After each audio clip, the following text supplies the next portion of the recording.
ফাল্গুনের প্রথমার্ধে বৃষ্টির দেখা মিলেছে রাজধানীতে, তাতে শুষ্ক প্রকৃতিতে কিছুটা হলেও প্রাণের সঞ্চার হয়েছে। তবে বৃষ্টির সঙ্গে বজ্রপাত হওয়ায় জনমনে কিছুটা আতঙ্ক তৈরি হয়েছে।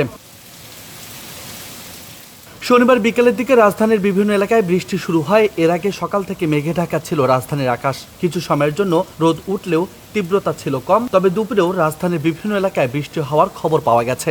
যদিও আগেই দেশের 4 বিভাগে বজ্রসহ বৃষ্টির আভাস দিয়েছিল বাংলাদেশ আবহাওয়া অধিদপ্তর। শনিবার বাংলাদেশ আবহাওয়া অধিদপ্তরের আবহাওয়াবিদ মোহাম্মদ তরিফুল নেওয়াজ কবিরের দেওয়া পূর্বাভাসে এসব তথ্য জানানো হয়েছে। আবহাওয়া অফিস জানিয়েছে, আগামী 24 ঘন্টায় রাজশাহী, ঢাকা, ময়মনসিংহ ও খুলনা বিভাগের 2-1 জায়গায় বৃষ্টি, বজ্রসহ বৃষ্টি হতে পারে। এছাড়া দেশে অন্যত্র অস্থায়ীভাবে আংশিক মেঘলা আকাশ সহ আবহাওয়া প্রধানত শুষ্ক থাকতে পারে।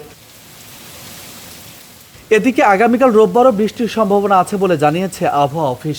সংস্থাটির দেওয়া তথ্য অনুযায়ী সকাল 9টা থেকে পরবর্তী 24 ঘন্টায় রংপুর, রাজশাহী, ময়মনসিংহ, ঢাকা, খুলনা, বরিশাল, চট্টগ্রাম ও সিলেট বিভাগের 2-1 জায়গায় বৃষ্টি, বজ্রসহ বৃষ্টি হতে পারে। তবে শেষ রাত থেকে ভোর পর্যন্ত সারা দেশের কোথাও কোথাও হালকা থেকে মাঝারি ধরনের কুয়াশা পড়তে পারে। সেই সঙ্গে সারা দেশে রাতের তাপমাত্রা প্রায় অপরিবর্তিত থাকতে পারে এবং দিনের তাপমাত্রা 1 থেকে 3 ডিগ্রি সেলসিয়াস হ্রাস পেতে পারে।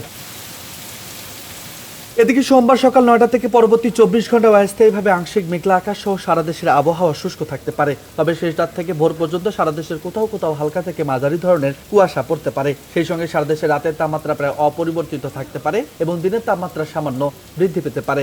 অন্যদিকে আগামী 5 দিনের আবহাওয়া পরিস্থিতিতে উল্লেখযোগ্য পরিবর্তনের সম্ভাবনা নেই বলে জানিয়েছে সংস্থাটি।